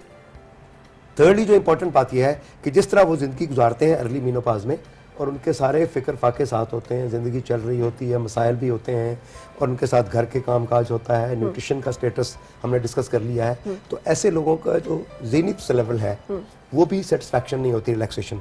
और सबसे बड़ी बात यह है कि अज़वाजी ज़िंदगी जो है, जितनी भी मेनोपॉज की ख्वातीन हैं, जिस एज ग्रुप में भी हूँ, वो बुरी तरह मुतासर होती है। अच्छा, आप बताइए कि आप जो कह रही हैं कि जहन रिलैक्स नहीं होता, उसका मतलब क्या है? क्या आप जहनी दबाव का, तनाव का शिकार रहती हैं या कुछ और मसला है? अजीब सा जहन के ऊपर जैसे दबाव सही रहता है। अच्छा डॉक्टर साहब, वैसे मुझे अल्हम्दुलिल्लाह कोई घर का कोई ऐसा मसला नहीं है, ठीक है। बहुत खुशहाल हूँ, ठीक ठाक हूँ मैं। ठीक। डॉक्टर साहब, ये जैसे जहनी दबाव का जिक्र कर रही हैं, हो सकता है कि ये डिप्रेशन हो, ये कोई ऐसी एक कैफियत हो जिसमें कि इंसान उदासी और अपने आप को जकड़ा हुआ महसूस करता है, इस तरह की कैफियत भी बड़ी कॉमन है जो कि इस सारे पीरियड में खातून महसूस कर रही होती है, इसके लिए आप क्या तजवीज़ करें? देखिए, जिसे इन खातून ने बताया तो बज़ाहिर ये लगता है कि इसका ताल्लुक इनके मेनोपॉज से नहीं है, क्योंकि अब ये उस उम्र से काफ़ी आगे जा चुकी हैं और बज़ाहिर जो है इनकी वजूहात ज़हनी दबाव की कुछ और लगती हैं, जो कि कोई बहुत सीरियस वजूहात होना ज़रूरी नहीं है कि हमें ज़हनी दबाव हो। हमारा रिएक्शन ऐसा हो सकता है मामूली चीज़ों पे कि ज़हनी दबाव ज़्यादा हो। बहुत सारे ऐसे लोग होते हैं, ख़वातीन होती हैं, जो ज़्यादा परेशानियों में भी निस्बतन रिलैक्स रहती हैं, और कुछ ख़वातीन हैं वो मामूली परेशानियों में पैनिक कर जाना। ये सीखने का अमल भी है। हम अपने इर्द गिर्द माहौल से बेचैनी एक दूसरे से लगने वाली बीमारी है। सही नहीं, अगर आपके सामने बैठ के कोई नाखून चुबा रहा हो या कोई इस तरह की चीज़ें कर रहा हो जिससे बेचैनी का इजहार होता है, तो आपको भी बेचैनी होनी शुरू हो जाएगी। सो इस चीज़ का भी ख्याल रखना चाहिए कि हमारा जो लाइफ स्टाइल है वो हमारा अपना हो, दूसरों का आईना ना बने, दूसरों को देख के हम चीज़ें ना अपनाएं। या अगर इस उम्र में एक खातून को कोई परेशानी है और वो किसी दूसरी खातून को बताती है कि मुझे ये परेशानी है और इसका ताल्लुक़ मेरी उम्र से है या इसका ताल्लुक़ मेरे ये पीरियड से है या कुछ और है, तो दूसरी खवातीन को ऑटोमेटिकली वैसे फील होने लगता है, ठीक है। क्योंकि आपके इर्द गिर्द लोग जो बातें कर रहे होते हैं, आपको लगता है कि ऐसा होगा मेरे साथ, और फिर यकदम लगता है कि ऐसा होना शुरू हो गया। सो इसकी एक होलिस्टिक अप्रोच, जैसे मैंने पहले कहा था, कि बहुत पहले से तैयारी करनी चाहिए कि हर ज़िंदगी के जो 10 साल गुजरते हैं, मर्द के या औरत के, और ख़ुसूसन औरत के, क्योंकि उसके मसल्स, उसकी बोन्स उतनी मजबूत नहीं होती जितना कि मर्दों की होती हैं, कुछ उसमें भी हार्मोन्स का मसला है। सो उनको आर्टिफिशियली आप कोशिशें करके काफ़ी सूरत हाल को बेहतर बना सकते हैं, जैसे मसल को टोन अप रखना। तो हर 10 साल जो गुजरते हैं, जैसे 20 से 30, 30 से 40, तो आपको केयर का लेवल एक दर्जा ऊपर लेके जाना पड़ता है। तो उस केयर के लेवल को एक दर्जा ऊपर ले जाने के लिए बहुत हिकमत अमली हैं जिनको आप अपना सकते हैं। जैसे कि अपने रिलेशनशिप को पहले से ही स्टेडी रखना, क्योंकि शुरू में कोई बहू होती है तो उसको सास से मसला है, बाद में वो सास है तो उसको बहू से मसला है। ये जो छोटी छोटी चीज़ें हैं, स्वेटिंग द स्मॉल स्टफ जिसको हम कहते हैं, अगर हम इनसे बच जाएं, दूसरे लोगों की ज़िंदगी में खाम खा दखल ना दें, जजमेंटल ना हो, दूसरों को अपनी मर्जी पे चलाना, क्योंकि उस वक्त थोड़ी सी हुक्मरानी भी मिल रही होती है। 40, 45 और 50 साल की उम्र में खातून बच्चे जवान हो रहे हैं, उसके फौजी बन रहे हैं, तो घर पे ज़रा उसका कब्ज़ा, कंट्रोल, फिर कोई बहू आ गई तो उसके साथ कोई इट खड़का शुरू हो गया। ये सारी चीज़ें जो हैं ज़िंदगी में, जो पहले ही इमोशनल फ़ज़ा तैयार रखती हैं, यहाँ जब यकदम एस्ट्रोजन लेवल नीचे आने शुरू होते हैं तो उसको ये जो ठंडे पसीने आना और बेचैनियाँ होना और परेशानियाँ होना, ये सारी चीज़ें शुरू होती हैं। फिर नींद का, जैसे मैंने पहले जिक्र किया, इसको बिल्कुल अंडर एस्टिमेट ना करें कि अगर हमारी नींद पूरी नहीं है तो हम खुश नहीं रह सकते। ये तकरीबन यहाँ पे 6 ख़वातीन बैठी हैं, मैंने पहले बताया, जिनका ऑपरेशन हुआ है यूट्रस का। सब 6 की 6 का? हाँ जी। अच्छा, लेकिन क्यों हुआ ऑपरेशन? ये वो कोई मसाइल होते हैं यूट्रस में, तो वो ऑपरेशन करना इतना जरूरी होता है डॉक्टर साहब के ओवरीज रिमूव कर दी जाए? अब तो इसको भी बहुत स्ट्रांगली कंडेम किया जाता है। बहुत पहले किया था, जिसमें मैंने आपको बताया था कि ये नहीं होना चाहिए, कि कितने रहम जो है इनर मोर्टेलिटी वर्ल्ड की स्टडीज थी। बिल्कुल। तो मैं उसको तो रिवाइज तो नहीं करना चाह रहा, लेकिन अनफॉर्चुनेटली ये होता है कि बहुत गैर जरूरी तौर पे हम औरतों को डिप्राइव कर देते हैं। गैर जरूरी तौर पे कर दिया जाता है। खूबसूरत जौहर है, जैसे डॉक्टर साकत कह रहे हैं, मैं इसको जौहर का लफ्ज दूंगा एस्ट्रोजन को। इसको वो करने के लिए बहुत ही हैरत की बात है, और बहुत सारी कंडीशंस अब हैं कि जब तक आपकी अंडेदानी में औरत के कैंसरस या कैंसर का शायबा ना हो, तब तक कोशिश ये करनी चाहिए कि उसका कुछ हिसाब दस्तूर रहे। बिल्कुल सही। अच्छा, अब आप क्या कहना चाह रही हैं? मेरा मतलब है कि ये जितनी ख़वातीन यहाँ पे बैठी है ना, सबका एक ही मसला है कि जैसे सुबह उठना ना, तो पाँव में ताकत नहीं है कि खड़ी हो सके, पट्टे खींचे हुए, सर भारी है, पसीने आ रहे हैं ठंडे, ठीक है, जिसम में ताकत। ये हर रोज सुबह होता है? रोजाना। अच्छा, अब इसका क्या हल है? मेरे ख्याल से एक तो ये है कि शायद टांगे जो है वजन नहीं उठा पाती जितना जैसे बढ़ रहा होता है। अब सबसे पहले इनको अपने वजन को कंट्रोल करना जरूरी होगा, ठीक है। और दूसरी बात यह है कि जो अलामतें इनको हैं एस्ट्रोजन की कमी की वजह से, हम इनको सिंपली रिलॉक्सेफिन पे, ये वेस्टा है मेडिसिन है, एक टेबलेट ले लें रेगुलरली, एक गोली है, उसका असर नहीं है, वो सिर्फ इन अलामात को रोकती है, और एस्ट्रोजन जैसे मसाइल का शिकार औरतों में कैंसर पैदा नहीं करती। बिल्कुल सही। उससे इनकी अलामतें दुरुस्त रहेंगी। लेकिन सबसे पहले वो इंपॉर्टेंट होगा कि वजन को कम किया जाए और अपनी जरा तबीयत जिंदगी जो है उसको साज पीछा चले। बिल्कुल सही। डॉक्टर फैसल भी मेरे साथ हैं और हर्बल रेमेडीज की हम बात करेंगे। अब क्या खाना चाहिए और क्या नहीं खाना चाहिए, मुसलसल लाइफस्टाइल ऑल्टरेशंस की बात हो रही है, तो मुझे बताइए कि क्या खाना है हमें इन दिनों में ताकि हम सेहतमंद रह सकें? जी, इसमें जैसे डॉक्टर साहिबान ने सबने बताया कि एस्ट्रोजन की कमी हो जाती है। अब अल्लाह ताला ने जब तक केमिकल्स नहीं थे तो ज़ाहिर है सब लोग कुदरती चीज़ों से इस्तेफादा हासिल करते थे। ठीक। तो इसको कहते हैं फाइटोएस्ट्रोजेंस, सही, जो हमारी बहुत सारी सब्जियों में, नट्स में, फ्रूट्स में, हर चीज़ में अल्लाह ताला ने रखे हैं। ठीक है। किन किन सब्जियों और फ्रूट्स में है? देखिए, फ्रूट्स में अगर हम जाते हैं तो सेब, अनार, अंगूर, हर सीज़न के किसी न किसी फल में ज़रूर फाइटोएस्ट्रोजेंस मौजूद हैं। अच्छा। अगर हम नट्स की तरफ जाते हैं तो वॉलनट्स और अलसी के बीज जो होते हैं, यानी अलसी के बीज और अखरोट, और उसके साथ आप बता रहे हैं अनार, अंगूर, सेब, ये तमाम वो चीजें हैं जिसके अंदर कुदरती तौर पर फाइटोएस्ट्रोजेंस पाए जाते हैं। बिल्कुल पाए जाते हैं, और ये एज सच एस्ट्रोजेंस नहीं होते, लेकिन एस्ट्रोजन के जो सिम्टम्स हैं उसको ये कवर कर देते हैं। ठीक है, ठीक है। तो इसकी वजह से बहुत सारी जो कॉम्प्लिकेशंस आती हैं ख़वातीन में इस दौरान, वो सारी नहीं तो उसमें से मैक्सिमम जोन सी हैं विदाउट एनी मेडिकेशन वो उसको कवर कर सकते हैं। ठीक है। अब इनको कैसे इस्तेमाल करना चाहिए और कैसे खुराक का हिस्सा बनाना चाहिए? क्या सिर्फ खा लेने से, और क्या दिन में या हफ्ते में कोई थोड़ा सा इसका हिस्सा ले लेने से हमारी वो जो कमी है वो ज़रूरत पूरी हो जाएगी? अच्छा, इसमें दो चीज़ें हैं। एक तो ये है कि कुछ ख़वातीन उस स्टेज पे चली जाती हैं जहाँ पे उनको मेडिकेशन की ज़रूरत पड़ती है, जिस तरह से अबीन खातून ने बताया कि इनके जो हॉट फ्लैशेज़ हैं या वज़न नहीं उठा सक रही बॉडी, इन सब के लिए बहरहाल थोड़ी बहुत मेडिकेशन की ज़रूरत पड़ती है। ठीक है, लेकिन वो भी नेचुरल तरीके से भी पूरी की जा सकती है। उसमें भी आपको एक नुस्खा बता दूंगा मैं। आप जो भी ख़वातीन इस फेज़ से गुजर रही हैं वो अगर उसका इस्तेमाल जारी रखें तो इंशाअल्लाह उनके क्या साथ नुस्खा है वो? 3 चीज़ें हैं। एक है असारून, उशबा और बखड़ा। ठीक है, ठीक है, ये 5-5 ग्राम ले लीजिए और इसका जोशांदा सा बना के, उसके बाद इसमें जैसा ये जोशांदा बन रहा हो तो उसमें 1 ग्राम जिनसिंग अगर मिल जाए, अगर नहीं मिलती जिनसिंग तो वो 3 चीज़ें ही काफ़ी हैं। उसका जोशांदा बना के एक दफ़ा सुबह और एक दफ़ा शाम ले लिया जाए। सही। शुरू में जब आपके सिम्टम्स थोड़े बेहतर होना शुरू हो जाएं तो इसको फिर दिन में एक दफ़ा कर दीजिए। फिर इसको अल्टरनेट डेज पे ले आइए, आहिस्ता आहिस्ता करते करते इसको ख़त्म कर दीजिए तो आपके सिम्टम्स जो उनसे वो सारे इंशाल्लाह बग़ैर किसी मसले के ठीक हो जाएंगे। अच्छा, बिल्कुल सही। ये एक हर्बल रेमेडी है, इसको आप ट्राई कर सकते हैं, जिसमें होता है हमें कि नुकसान का इतना अंदेशा नहीं होता। बाकी और क्या चीज़ें आपने रखी हुई हैं, इनसे क्या बनने जा रहा है? अच्छा, ये है सोया मिल्क। ठीक है, ठीक है, सोयाबीन्स को रात भर भिगो दीजिए, उसके बाद सुबह उसमें पानी डाल के उसका ये मिल्क सा बन जाएगा। सोयाबीन को भिगो दीजिए, फिर उनको ग्राइंड करेंगे हम। उसको ब्लेंडर में डाल के पानी के साथ ब्लेंड कर लें और उसके बाद उसको अच्छी तरह छान लें, तो जो निकलेगा वो सोया मिल्क होगा। ये सोया मिल्क। अच्छा, एक इंटरेस्टिंग आपको बताऊं कि रिसर्च हुई है कि एशिया में मेनोपॉजल सिम्टम्स बहुत कम है as compare to western countries. अच्छा, तो वजह? उसकी वजह यह है कि हमारी जो उनसी खुराक है, अगर आपको याद हो या भी बहुत सारी जगहों पे सर्दियों में या सर्दियाँ आने से पहले अलसी की पिनियाँ खाई जाती हैं। हाँ। ठीक है, अब नहीं खाई जाती। अच्छा, ये जो टाइम टेस्टेड चीज़ें हैं ना, टाइम टेस्टेड जो चीज़ें हैं उसको कभी मत छोड़िए। रिसर्चेस तो होती रहती हैं, आज अच्छी बात बताएंगे, कल गलत बात हो जाएगी, आज उसका अफादियत होगी, कल नुकसान हो जाएंगी। लेकिन जो टाइम टेस्टेड चीज़ें हैं सदियों से चली आ रही हैं, उनका कोई नेमल बदल नहीं है। ठीक है, यानी अलसी की पिनियाँ खाएं तो फिर उससे वजन बढ़ जाए तो फिर क्या करें? एक तरफ आप ये भी कह रहे हैं वजन पे भी काबू रखें। अच्छा, उसकी फिर वही वाली बात जो पहले ओबेसिटी वाले प्रोग्राम में हुई थी कि आप अपनी डाइट को थोड़ा सा रेगुलेट कर लीजिए। ठीक है, ठीक है। ओबेसिटी इस एज में, मेनोपॉज में जो ओबेसिटी होती है वो एज सच खाने पीने की वजह से नहीं होती, वो मेटाबॉलिज्म के कम होने की वजह से होती है।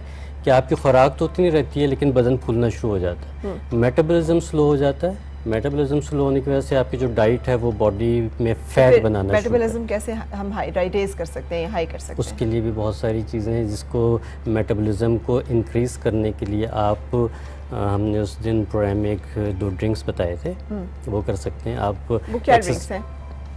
वो ड्रिंक्स आप अगर बहुत आसान सा अगर आप चीज़ चाहते हैं कि आपका मेटाबॉलिज्म इंक्रीज़ हो जाए तो आप लीजिए, सेलरी लीजिए, उसमें थोड़ा सा पालक डालिए, कोई सा भी सिट्रस फ्रूट डालिए जो डिटॉक्सिफिकेशन भी करता है और प्लस आपकी जो सी मेटाबॉलिज्म है उसको भी इंक्रीज़ करता है। ठीक है, यानी मेटाबॉलिज्म का एक छोटा सा फार्मूला ये है कि आपका पेट जिस दर्जे साफ रहेगा उतना ज़्यादा आपका जिस्म जो है वो ज़्यादा तेज़ी से काम कर सकेगा। जैसे मशीन को, जैसे हम गाड़ी का मोबिल ऑयल चेंज करवाते हैं, जैसे हम उसके अंदर मशीन में तेल चेंज करवाते हैं, जिस्म का भी यही प्रोसेस है। आपने एक चीज़ पे फोकस रखना, आपका पेट साफ रहना चाहिए, उसको ही डिटॉक्स कहते हैं, उसी को ही हम ये कह रहे हैं कि आप। अच्छा, तकरीबन जितनी भी चीज़ें जो हमारी आम खुराक की चीज़ें हैं, जिसमें दालचीनी बहुत इंपॉर्टेंट है मेटाबॉलिज्म को इंक्रीज़ करने के लिए, तो जितनी भी हमारी ट्रेडिशनल चीज़ें हैं ये सारी की चीज़ें अगर आप ठीक से इस्तेमाल करें, मिक़दार में इस्तेमाल करें तो ये कभी भी नुकसान नहीं पहुंचाएंगे। ठीक है। अच्छा, अब यहाँ पे आप क्या बना रहे हैं? हम एक तो सोया मिल्क बना लिया। सोया तो मिल्क जो है ये बहुत ज़्यादा इफेक्टिव पाया गया है, बहुत सारी रिसर्चेस की जा रही हैं इसके ऊपर, जिसमें ये कहा गया, जैसे आपने खुद बताया कि जहाँ जहाँ सोया मिल्क जो है उसको ज़्यादा इस्तेमाल किया ख़वातीन ने, वहाँ पे सिर्फ ये नहीं कि मेनोपॉज बल्कि इसके जो सिम्टम्स आते हैं ना, बाजू का स्किन, चेहरे, झुर्रियाँ, उन तमाम में भी ये बड़ा इफेक्टिव है। बिल्कुल, ये बहुत ही ज़्यादा एक इम्पॉर्टेंट चीज़ है, बड़ी सस्ती और आसान चीज़ है जो हर कोई बना सकता है। ठीक है, तो ये रोज़ाना 1 गिलास पीना चाहिए? रोज़ाना 1 गिलास एज इट इज़ भी पी सकते हैं। उसको आप दलिए में इस्तेमाल कर सकते हैं, जैसे अभी मैं जौ के दलिए के साथ इसका एक मिल्क शेक सा बनाऊँगा। ठीक है, ठीक है, वो इस्तेमाल किया जा सकता है। उसके बाद ये अलसी के साथ आप मिल्क शेक बना सकते हैं। अलसी के साथ मिल्क शेक? हाँ जी। अच्छा, तो ये सारी ऐसी चीज़ें जो टेस्ट के लिहाज से भी अच्छी होंगी, खाने में भी मज़ा आएगा। और चलिए आपको फिर अलसी के साथ तो मिल्कशेक पहले बनाना बताएं। चलिए कि कैसे बनेगा। लेकिन मुझे ही पता चला है कि अलसी के जो बीज हैं उनके अंदर एसेंशियल ऑयल्स होते हैं, हाँ जी। और अगर हम पिनिया भी बना लेते हैं जैसे, या फिर इस तरह से जैसे इन्हें ग्राइंड कर लेते हैं, तो वो ऑयल ख़त्म हो जाते हैं। अच्छा, इसका एक वो है कि इसको हल्का सा ड्राई रोस्ट कर लें, ठीक है, ठीक है। उसके बाद इसको कूट लें, ठीक है। तो उसके जो उनसे वोलेटाइल ऑयल्स होते हैं वो एक्टिवेट हो जाते हैं, अच्छा, ठीक है। हल्की से जब उसको हीट मिलती है तो वोलेटाइल ऑयल्स जो उनसे वो उसके एक्टिवेट हो जाते हैं और उसकी अफादियत आ जाती है। अगर इस तरह नहीं खाना, इसका ऑयल आप सही कह रही हैं कि ऑयल बहुत इफेक्टिव है।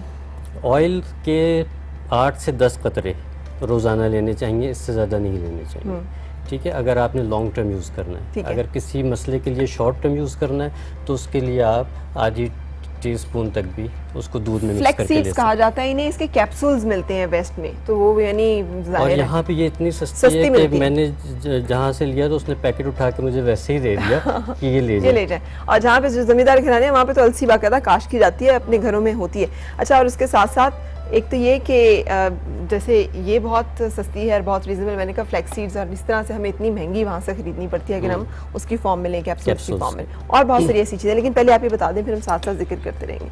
सो हम केला डालेंगे इसमें। इसमें केला डाल दीजिए।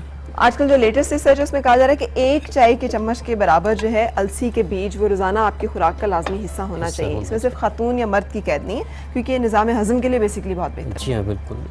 ये इसमें रेगुलर दूध चला गया, ठीक है। अच्छा, दूध भी इसमें बहुत ज़रूरी है क्योंकि ऑस्टियोपोरोसिस का मसला जो उनसे मेनोपॉज के दिनों में हो जाता है, तो उसमें कैल्शियम और विटामिन डी की बहुत ज़रूरत रहती है। तो उसमें दूध जो उनसा है वो आपको ज़रूर लेना चाहिए। ये पिसे हुए बादाम है, और एक खातून की दूध की रिक्वायरमेंट मर्द से तकरीबन दोगुनी है, डबल होती है, बिल्कुल।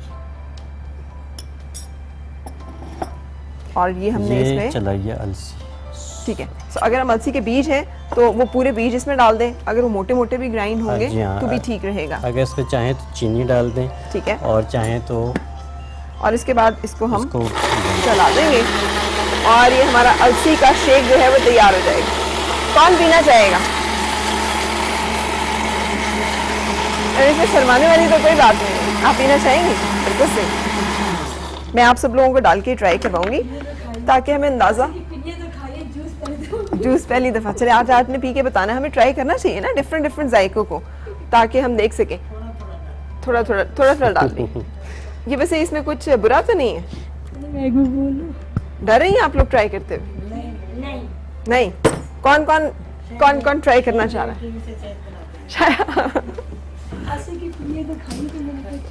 अब बहुत सारे हैं और ग्लास एक है।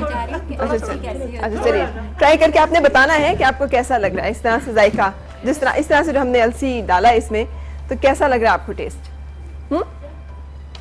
कैसा लग रहा है? मजे का है ना? इस तरह से आराम से पिया जा सकता है। अभी सही ग्राइंड नहीं हुआ। हाँ, लेकिन वो इतना सही ग्राइंड होना जरूरी भी नहीं है। मतलब तो है हमने उसे लेना है, न्यूट्रिशन जानेंगे। हाँ, मतलब तो है कि वो हमारे जिस्म के अंदर जाए।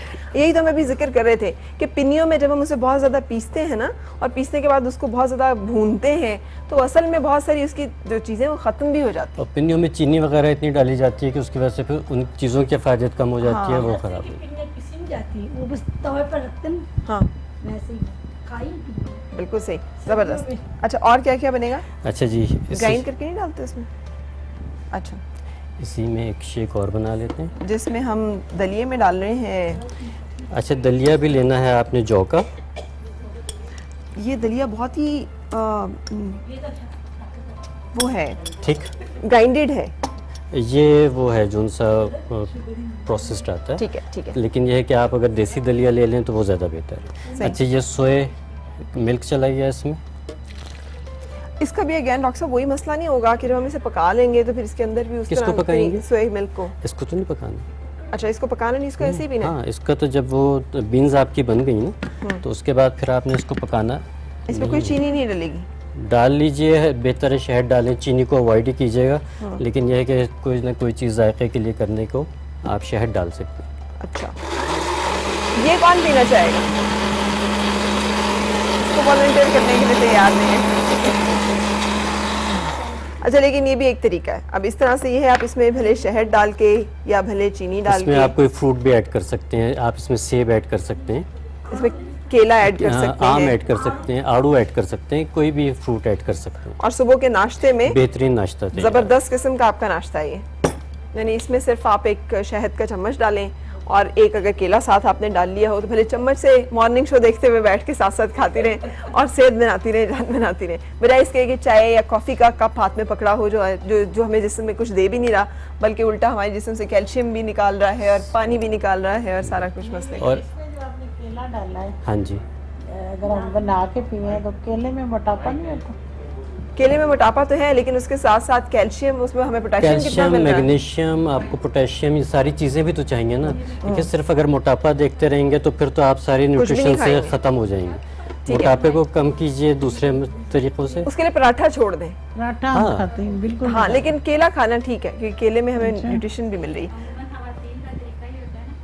10 बजे या 11 बजे के करीब वो क्या करती है कि रात के जो बचे हुए चावल हैं वो भर के प्लेट खा लेती हैं और खाने के टाइम 1-1:30 बजे वो दोबारा खाना खा रही होती हैं, तो कहती हैं, पंजाबी में कहती है मैं अन्नी जी रोटी खाई है। ठीक है, बिल्कुल सही। और फिर कहती है पता नहीं फिर मैं क्यों मोटी हो रही हूँ। हाँ बिल्कुल सही, लेकिन हमें अपनी सेहत का ख्याल रखना है। नाहिद भी हमारे साथ हैं और कुछ हमने आपको बतानी है टिप्स अब योगा और फिटनेस के हवाले से भी, क्योंकि बहुत ज़रूरी है कि हम अपने आप को हेल्दी और मेंटेन रखने के लिए बहुत सारी ऐसी चीज़ें और ट्रिक्स और तरीके भी इस्तेमाल करें जो कि लेटेस्ट साबित किए गए। योगा उनमें से एक है जिसमें कोई बहुत हमें चीज़ों की ज़रूरत नहीं होती, किसी भी घर के हिस्से में आराम के साथ, आसानी के साथ हमें एक्सरसाइजेस कर सकते हैं। ब्रेक से जब वापस आएंगे तो नाहिद हमें बताएंगी कि किस तरह से हमने योगा के जरिए खुद को एक्टिव और स्मार्ट रखना है। अस्सलाम वालेकुम नाहिद। अस्सलाम वालेकुम। कैसी हैं बिल्कुल आप? पहले से ही ठीक-ठाक। आसन में बैठी हुई हैं? जी हाँ, चलें जी ब्रेक लेते हैं और ब्रेक के बाद फिर आपसे मुलाकात।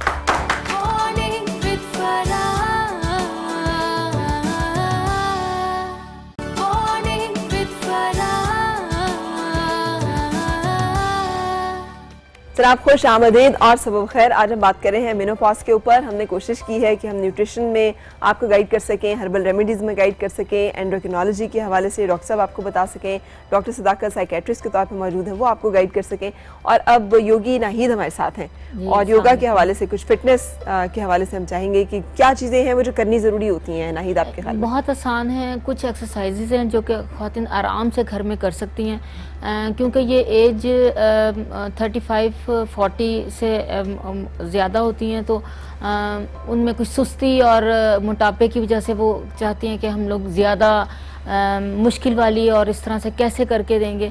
लेकिन ये कुछ बहुत ही आसान बैठने वाली, कुछ लेटने वाली एक्सरसाइजेज हैं जिससे आप बहुत आराम से घर में कर सकते हैं। और मेरा ख्याल में हर जितनी भी इस एज की हैं, और ये नहीं कि आप 40 प्लस हैं और मेनोपॉज का ड्यूरेशन जब स्टार्ट हुआ और वो सब सिम्टम्स आपको ज़ाहिर हुए तो आपने फिर भागदौड़ की कि अब मुझे क्या करना चाहिए।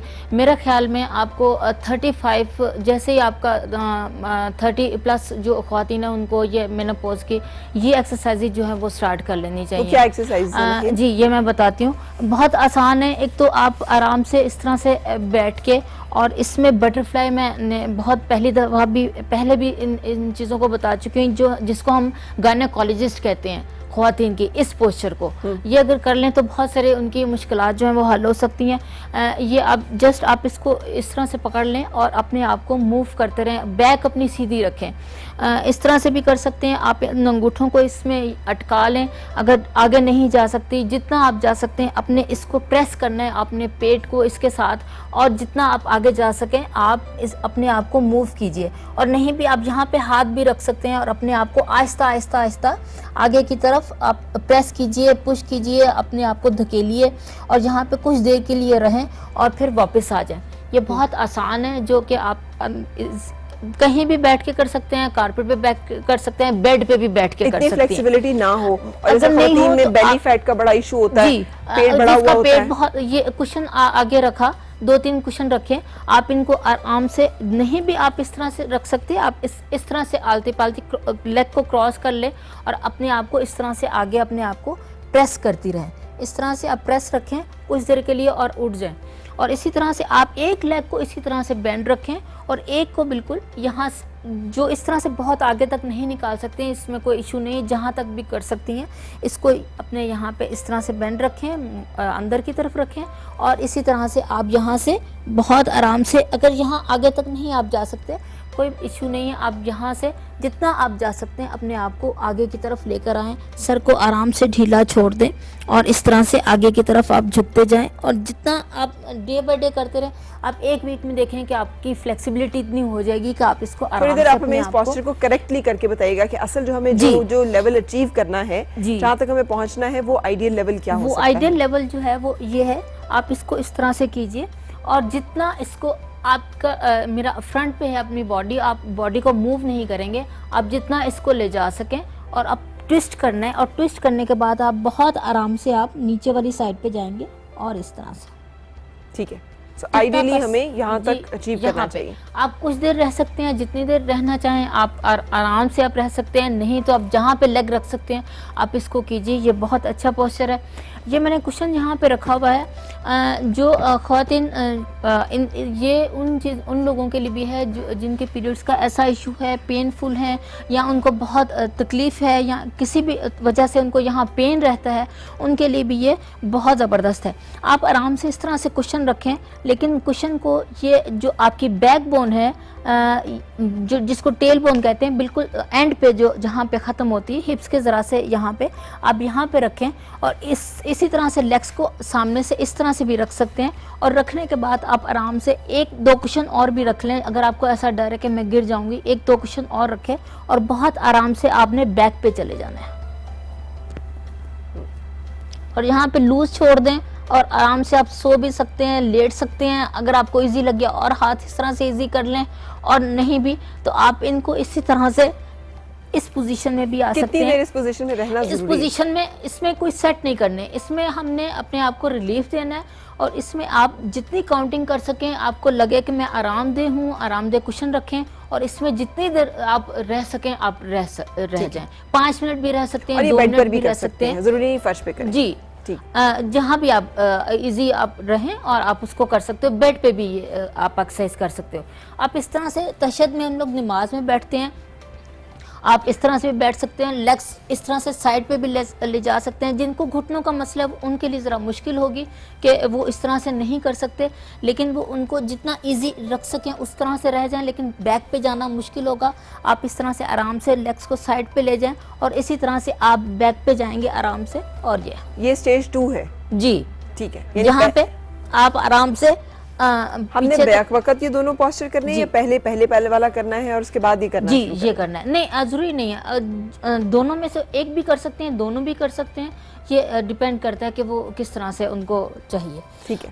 कुछ इस तरह से पोस्चर्स भी हैं जो इतने मुश्किल तो नहीं है, लेकिन मैं कहूँगी कि जैसे अभी एक ने बहन ने कहा कि मेरे ब्रेन में इस तरह से मुश्किल रहती है या लगता है कि बर्डन है या बोझ है, उनके लिए भी मैं कुछ ये बताऊँगी। लेकिन ये उन लोगों के लिए ज़रा मुश्किल होगा जिनको BP का मसला है, वो लोग इसको ना करके दें।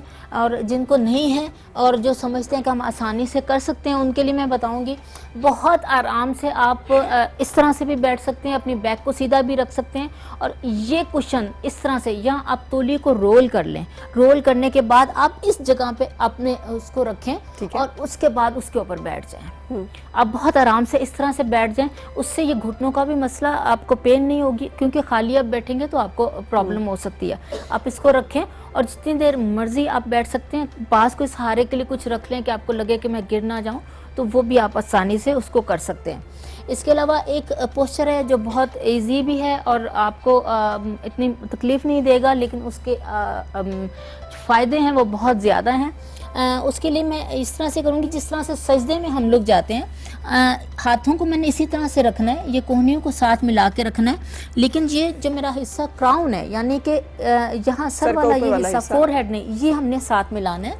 इस तरह से हम मिलाएंगे और पंजों को इसी तरह से रखते हुए सेंटर से हमने अपनी बॉडी को उठा लेना है। ठीक है। आप इसको जितनी देर रख सकें, ये ज़्यादा देर नहीं रख सकते, लेकिन कुछ देर के लिए आप इसको रखें और इसको करती जाएं।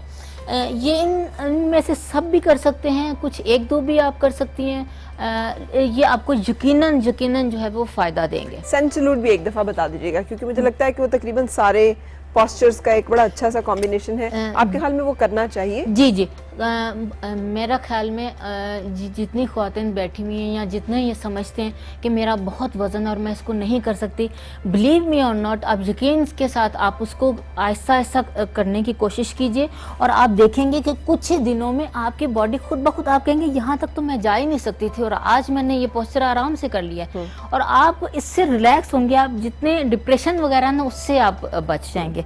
सन सैल्यूट जो है वो बहुत आसान है। आप इस तरह से इसमें एक पोस्चर है जो आप लोगों को सबको करना चाहिए, मैं अभी बताती हूँ, जिसमें हम रुकू का भी कहते हैं। और इस तरह से ये सन सैल्यूट है। आप बहुत आराम से इसको यहाँ से, मैं स्लो इसलिए करूँगी कि हर एक को इसका पता चल जाए।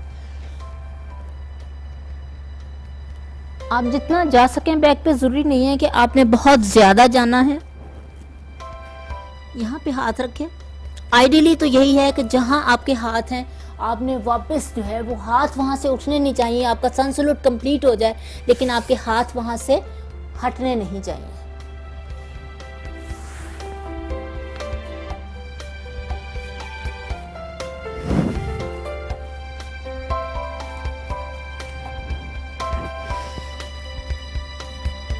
ये कंप्लीट है। इसमें 12 पोजेस होते हैं, लेकिन इसमें 3 चीज़ें जो हैं वो मैंने रिपीट की हैं। यानी ये माउंटेन मैंने रिपीट किया है, फॉरवर्ड बेंडिंग रिपीट की है और ये वॉरियर, ये बहुत ज़बरदस्त है हर एक के लिए। ये तीनों मैंने रिपीट किए हैं। उसके बाद इसमें प्लैंक, कोबरा और डॉग जो है वो सिर्फ एक दफ़ा आया, बाकी हम वापस आते हुए इन चीज़ों को हमने रिपीट किया। बहुत शुक्रिया Nahid, thank you so much. हम कंटिन्यू करेंगे लेकिन एक ब्रेक ले लें।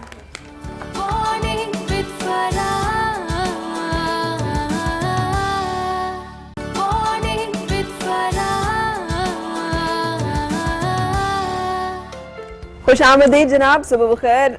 नाहिद ने अभी आपको बहुत ज़बरदस्त सी योगा की फ़िटनेस टिप्स बताई हैं और मैं बड़ी प्राउडली नाहिद को प्रेजेंट करती हूँ, इसलिए कि माशाल्लाह शी हरसेल्फ इज़ 60 माशाल्लाह। और जिस तरह से इन्होंने मेंटेन किया हुआ है, ये कोई जो फ्लेक्सिबिलिटी उनकी है, ये बहुत यंग लड़कियाँ जो हैं उनके लिए भी बड़ा मुश्किल होता है अपने आप को इस तरह मेंटेन करना। So if she can do it, so बहुत सारी आप सब लोग भी कर सकती हैं अगर आप करना चाहें तो। ठीक है, अच्छा मैं अब दोबारा से वापस, सबसे पहले डॉक्टर साहब, डॉक्टर जावेद आपसे, यूरिन इनकॉन्टिनेंस जो कि इस मसले में इस एज में आके बहुत लाजिम हो जाता है, उसका क्या हल आप तजवीज़ करेंगे? क्या करें जो ख़वातीन समझती हैं कि जैसे बातचीत हो रही है तो 3-4 जो इसके मेजर सिम्टम्स जो मेनोपॉज में तंग करते हैं उनके लिए मेडिकल ट्रीटमेंट्स अवेलेबल हैं। और जैसे कि हॉट फ्लशेज़ हैं, पैल्पिटेशन होती है, उसके लिए यानी जिस खातून को घबराहट, बेचैनी का दौरा पड़ता है, ठंडे पसीने आते हैं, जो भी हम कर लें मेजरमेंट्स, मैंने देखा है बहुत सारे मरीजों में कि हम उन्हें मशवरे देते हैं, थोड़ा सा ट्रंकुलाइज़र दे देते हैं, सीडेट कर देते हैं, एंटी डिप्रेसेंट दे देते हैं साथ में डिप्रेशन का, फिर भी वो चलती रहती हैं। तो उनके लिए जो एनवायरनमेंट है वो कूल एंड काम होना चाहिए। हीट वाली जगह पे ना बैठे, अपने आप को एक्सपोज ना करें सन के लिए। सही। और माइल्ड दवाई है, बीटा ब्लॉकर है, पैल्पिटेशन, यूजली इन औरतों को दिल की धड़कन बढ़ जाती है, उसका इलाज करवा लें। ठीक है, उससे इनका कंट्रीब्यूट तौर पे हड्डियों के भुरभुरापन जो कि अक्सर हार्ट फ्लशेस खत्म हो जाती हैं। ठीक। यूरिन इनकॉन्टिनेंस दूसरा सिम्टम है जो बड़ा कॉमन है इनके अंदर, ख़वातीन के अंदर। आज से पहले ये होता था कि उसके लिए ऑपरेशन करना पड़ता था।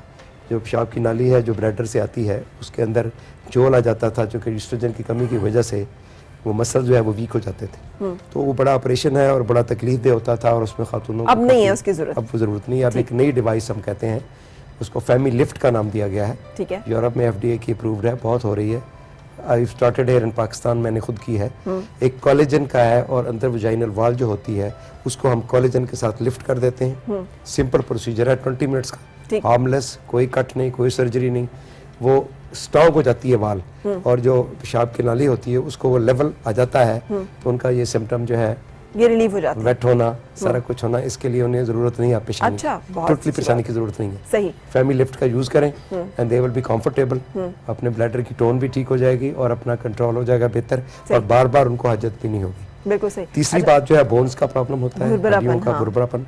उसके लिए हम चाहते हैं जिस तरह ये उम्र बढ़ रही है ख्वातीन की, तो अगर उनको हड्डियों की दर्द महसूस हो, जिस्म के अंदर थकावट महसूस हो, पूरी बॉडी के अंदर पेन, देन एक सूं शाम को वो बच्चों को कहें कि मुझे दबाओ, सुबह उठे तो हेल्दी ना हो, तो उन्हें फिर अपनी बोन्स के बारे में BMD एक बड़ा टेस्ट है, डेक्सा स्कैन कहते हैं, इतना महंगा नहीं है। वो हमें ये बताता है कि आपकी जो बोन है उसकी स्ट्रेंथ कितनी है। ठीक है, अगर स्ट्रेंथ वीक हो तो क्या करना है? स्ट्रेंथ वीक है उसके अंदर स्कोरिंग करके तो फिर आपको सप्लीमेंट्स ज़रूरत है। मिल्क तो पर्टिकुलरली हिस्सा है। मैं समझता हूँ कि दूध के बारे में जो मेरी ज़ाती राय है, और एज एन एंडोक्रिनोलॉजिस्ट भी कह रहा हूँ और एज ए डॉक्टर भी कह रहा हूँ कि चूँकि ये पहली ग़िज़ा है जो बच्चे को अल्लाह ताला ने दी है, so still you live, you must be with the milk. ठीक है, ख़वातीन को भी चाहिए और हर बंदे को चाहिए कि डेली डाइट के अंदर दूध शामिल करें। बिल्कुल सही। आपने शुरू की गुफ्तगू में कुछ माइक्रो न्यूट्रिएंट सप्लीमेंट्स का भी जिक्र किया था कि जब आप एंटर हो जाएं इसमें तो फिर आपको सप्लीमेंटेशन की जरूरत पड़ जाती है। वो कौन से माइक्रो न्यूट्रिएंट सप्लीमेंट्स हैं जो आप सजेस्ट करेंगे कि 40 ऑनवर्ड ख़वातीन? ये बड़ी हैरत की बात है और वेरी वेरी सरप्राइजिंग भी है, और पूरी मेरा ख्याल है मैं तो इस पर कहूँगा कि मैंने रिसर्च खुद भी शुरू की है और अपने कोलीग्स को भी बोलूँगा। पाकिस्तान एक मुल्क है, ट्रॉपिकल रीजन है, सनलाइट यहाँ पे बहुत ज़्यादा है। हाँ जी। लेकिन हमारे यहाँ जो विटामिन डी डेफिशिएंसी है वो तकरीबन 87 to 90% है। अच्छा, 87 से 90% के अंदर बच्चों के अंदर, बड़ों के अंदर बहुत सारे रीजंस हैं। प्रोटेक्शन है, एसी है, बंद कमरे रहना, छोटे घर हैं, सन एक्सपोजर नहीं है, राइजिंग सन कोई नहीं देखता, राइजिंग सन के अंदर ये बनता है। तो विटामिन डी के सप्लीमेंट तो मस्ट है ख्वातीन के लिए। ठीक है। और ये 30 की एज में शुरू हो जाना चाहिए। मल्टीपल फार्मूला जिसमें कि बी कॉम्प्लेक्स हो, मिनरल्स हो, मैग्नीशियम हो, ये होना चाहिए। जैसे फैसल ने कहा था डॉक्टर ने कि वो अर्बलिस्ट जो हमारे हैं, सीरियल्स जो हैं खास तौर पे, लेगम्स जिसको हम फलिया कहते हैं, उनके अंदर फाइटोएस्ट्रोजेंस होते हैं, वो खुराक में ज़रूर इस्तेमाल करें। सोया इज़ वेरी इंपॉर्टेंट। सोयाबीन से तो बल्कि हमारी मेडिसिन भी एक बनती है जो यूज़ होती है इसके लिए, न्यूनोपाज के लिए। तो आप सोयाबीन की फलियाँ वैसे खा लें, फ्रेंच बीन्स खा लें, पका के उसको खा लें। तो फलियाँ खातून की ग़िज़ा में मस्ट होनी चाहिए, दूध मस्ट होना चाहिए, सप्लीमेंट्स होने चाहिए, विटामिन डी होना चाहिए, कैल्शियम इंटेक होनी चाहिए। कैल्शियम इंटेक भी बहुत कम है। जितने भी हम टेस्ट करते हैं मेनोपाज की ख्वातीन के अंदर, उनमें आयरन की कमी होती है, कैल्शियम की कमी होती है, विटामिन डी एब्सोल्युटली बहुत कम होता है। ठीक है। तो ये सारी चीज़ों को मद्देनजर रखते हुए कोई भी फार्मूला ऐसा ले लें। बिल्कुल सही। ओमेगा 3 और ओमेगा 6 भी खुराक का लाजमी हिस्सा होना चाहिए, जो अलसी में भी होता है, फिर फिश में भी होता है और चीज़ें। फिश शायद पहले को तो बहुत सारी चीज़ें हैं, लेकिन एक कॉम्प्रिहेंसिव फार्मूला चाहिए जिसमें कि न्यूट्रिएंट्स हों। इसकी और इम्पॉर्टेंट वजह जो है लेने की कि हमारा निज़ाम भी एजिंग में जाता है। ठीक है। Ageing is universal. जिस्म का हर हिस्सा जो है वो एजिंग का शिकार होता है। ठीक है। तो हमारी ग़िज़ा से हम कशीद करके बॉडी वो नहीं ले पाती। बिल्कुल सही। अस्सलाम वालेकुम डॉक्टर साहब, क्या हाल है? डॉक्टर वकार है हमारे साथ। अस्सलाम वालेकुम डॉक्टर साहब। जी वालेकुम अस्सलाम, आप कैसी हैं? बहुत शुक्रिया साथ रहने का। आपने हमें कुछ पूछने के लिए फ़ोन किया या बताने के लिए? नहीं, मैंने आप लोगों को न कुछ पूछने के लिए फ़ोन किया है, थोड़ा सा एक तो आपसे बात करनी है, आपको अप्रिशिएट करना है। मैं इनफैक्ट आज मैंने खसूसी छुट्टी की है आपसे कॉल करने के लिए। अच्छा, बहुत शुक्रिया, थैंक यू। तो मैंने देखा, इस वक्त मैं बहुत सारे चैनल देख रहा था, तो मुझे लगा कि I stayed on your channel and stayed on your program, क्योंकि आज का जो आपका टॉपिक है, मेरा ख्याल है कि ये हर लिहाज से, फिजिकली, मेंटली, सोशली, ठीक है, ये एक बहुत ही इंपॉर्टेंट टॉपिक है, बहुत सीरियस टॉपिक है जी। एक फराह बहुत अच्छा पैनलिस्ट है आपका, माशाल्लाह। आपने एंडोक्राइनोलॉजिस्ट बुलाया है, साइकियाट्रिस्ट हैं, हर्बलिस्ट हैं जी। इसमें एक चीज मैं एक और अगर आप समझे बेहतर तो मैं आपको एक इसमें मशवरा ही देना चाह रहा था।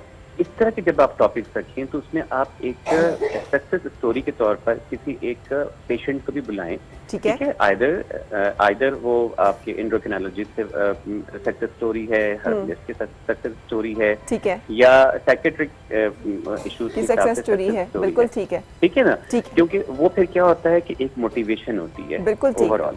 बिल्कुल ठीक है, नेक्स्ट टाइम इंशाल्लाह आई will keep this in mind. लेकिन अभी यहाँ पे हमारे साथ नाहिद है और मैंने जिक्र किया कि नाहिद माशाल्लाह herself is 60+ and she is so fit माशाल्लाह। तो हम नाहिद को देख के हमेशा मोटिवेशन लेते हैं फिर हर खातून के लिए कि अगर इस एज में वो इतनी फिट, एक्टिव, स्मार्ट माशाल्लाह से हैं तो हर खातून से मेंटेन कर सकती है। सो हमने अपनी जो एक पॉजिटिव एग्जाम्पल है वो ये इस तरह से रखी थी इसमें, लेकिन next time I will keep it in mind. जी जी, मैं चाहता हूँ कि कोई सफरर हो ना जिसके ऊपर आपने अप्लाई किया हो, तो वो success story would be that, कोई इस तरह की पेशेंट हो दे। अच्छा, दूसरी चीज मैं डॉक्टर फैसल से बात करना चाहता हूँ जनाब, अगर आप दिला करें जनाब प्लीज। लेकिन मैं आपको पहले बता दूं फरा के doctor Faisal is a very close friend of mine. आज मेरी कॉल मिल ही गई है। मैंने इनसे कहा था कि मैं इनसे ये पूछूंगा कि टीवी स्क्रीन पे हमें इतनी सारी अच्छी अच्छी बातें बताते हैं, जब हम कभी इनसे पर्सनल पूछते हैं तो हमें मतलब हमें बहुत सारी बातें इनकी स्क्रीन पे पता चलती हैं। अच्छा, तो आज ये स्क्रीन पे ऑन एयर मुझे बताएं कि ऐसे क्यों करते हैं। ठीक है, आप साथ रहिए। आप मतलब कंजूसी से काम ले, सारे डॉक्टर्स वैसे ऐसे ही करते हैं। नहीं, ये सवाल वैसे सारे डॉक्टर से होना चाहिए। पहले तो मैं आपको ये बताऊं कि he is a very good doctor, chest specialist हैं, कराची में होते हैं और इनका टीबी के ऊपर बहुत काम है। ठीक है, he is one of the active member of dot. ठीक है, ठीक लेकिन है? आप वाकई कंजूसी से काम लेते हैं? नहीं, जब मैं लोग आपके कंजूसी पास से आते काम नहीं लेता, लेकिन यहाँ पे ये होता है कि जब हम बता रहे होते हैं तो उन चीज़ों को ज़रा बहुत फोकस करके बता रहे होते ठीक हैं। जब हम फ़ोन पे बात करते हैं या आमने सामने बता रहे होते हैं, यहाँ पे मैं उस तरह बताता हूँ जिस तरह मैं पेशेंट्स के साथ अपने क्लिनिक पे डील करता हूँ। बिल्कुल ठीक। अच्छा, अब मैंने आपसे पूछना है कि डाइट ऑल्टरेशंस आपके ख्याल में क्या हो जानी चाहिए जब 40 ऑनवर्ड हम जिस उम्र के हिस्से में दाखिल हों, तो क्या चीज़ें लाजमी तौर पे हमारी खुराक का हिस्सा बन जाए और किन चीज़ों पे हम कमी कर सकते हैं? ठीक है, इसमें जिस तरह से डॉक्टर साहब ने बताया है कि डेफिनेटली सप्लीमेंट्स की ज़रूरत पड़ ही जाती है इन एनी केस कहीं ना कहीं आके, लेकिन हमारी बहुत सारी आबादी ऐसी है जो उन सप्लीमेंट्स तक अप्रोच नहीं कर सकती। ठीक है, उनके लिए भी ज़रूरी है कि वो ऐसी चीज़ें इस्तेमाल करें जो हमारे पास अल्लाह ताला की तरफ से मौजूद हैं और उनके अवेलेबिलिटी जो उनसे बहुत ईजी है। ठीक है, उसमें सबसे इम्पोर्टेंट तो है जितनी ग्रीन लीफी वेजिटेबल्स हैं, सब्ज़ पत्तों वाली सब्ज़ चीज़ें। पत्तों वाली तमाम सब्जियां, उसमें आपको कैल्शियम भी मिल जाता है, आयरन भी मिल जाता है, विटामिन सी भी मिल जाता है और सारे मिनरल्स और माइक्रोन्यूट्रिएंट्स वगैरह सब मिल जाते हैं, इवन जिंक भी मिल जाता है, जितनी भी चीज़ें। अच्छा, उसके अलावा फ्रूट्स का इंटेक ज़रूर करें। फ्रूट्स में अमरूद बहुत इंपॉर्टेंट है। ठीक है, अमरूद का इस्तेमाल बीज निकाल के कर दें, बीज के साथ कर लें, जिस तरह भी हो वो इस्तेमाल ज़रूर करें। ठीक। अच्छा, दूध का तो हो गया, दूध के साथ जितनी भी डेयरी प्रोडक्ट्स हैं वो सारी ही बहुत इम्पॉर्टेंट हैं। उसमें दही, दही की लस्सी को अपनी दोपहर की डाइट का हिस्सा बना लीजिए। ठीक। पानी को रिप्लेस कर दें लस्सी के साथ। ठीक है, सिर्फ दोपहर के खाने में 1 से 1.5 गिलास लस्सी अगर आप कर लेते हैं और आप साथ बाकी डाइट भी रख रहे हैं, अपनी मैनेज कर रहे हैं, तो आपको फिर कैल्शियम डेफिशिएंसी इंशाल्लाह नहीं होगी। ठीक है, हड्डियों के जो ऑस्टियोपोरोसिस की बात हो रही है, भुरभुरेपन की बात हो रही है, इंशाल्लाह इससे आप लोग महफूज रह सकते हैं। जो चीज़ें अवॉइड करनी चाहिए उसमें डेफिनेटली चीनी और तेल। अच्छा, एक चीज़ बहुत इंपॉर्टेंट मैं आपको कहना चाहता हूँ, सबके साथ शेयर करना चाहता हूँ कि जितने प्रोसेस्ड फूड्स हैं उन सबको तो अपनी ज़िंदगियों से जितनी जल्दी हो एलिमिनेट कर दें। मिलता है, क्या करें फिर? नहीं इस्तेमाल कीजिए, तो उससे शहद बेहतर है कि इस्तेमाल मत हमें कहते हैं कीजिए। शहद बड़ा फायदेमंद और हमें सारे शहद जो है ब्रांडेड लेबल्ड प्रोसेस्ड मिल रहे देखिए हैं। वो इतना साफ हो जाता है कि उसमें कुछ नहीं बचता सिवाय टेस्ट के। हाँ, इसका मतलब है शहद वही है जो कि खालिस, जो कि छत्ते से निचोड़ा हुआ शहद है। देखिए अल्लाह ताला ने अगर कुछ चीज़ें एक आपके बस करा रहे हैं डॉक्टर साहब? मैं इसलिए कि प्रोसेसिंग को बुरी चीज़ नहीं है, अच्छी और बुरी प्रोसेसिंग हो सकती है। ठीक है। ऐसा शहद बाज़ार से मिलता है जो प्रोसेस्ड भी होता है, लेकिन उसमें बिल्कुल वही क्वालिटी होती है जो शहद के अंदर होनी चाहिए, और ऐसे शहद भी मिलते हैं जिसमें शहद का छत्ता भी थोड़ा सा डाला होता है। अच्छा, बिल्कुल सही। वो सिर्फ दिखावे के लिए जो डाला होता है। अच्छा, हम यहाँ पे ब्रेक के लिए रुक रहे हैं। ब्रेक के बाद जब मैं आऊँगी तो डॉक्टर साहब जो बहुत सारे नफ्सियाती मसाइल है ना जो इस एज में आकर हिस्सा बन जाते हैं हमारे जिस्म का और हमारे मसाइल का, उनके बारे में हम बात करना चाहेंगे। ठीक है, साथ रहिएगा।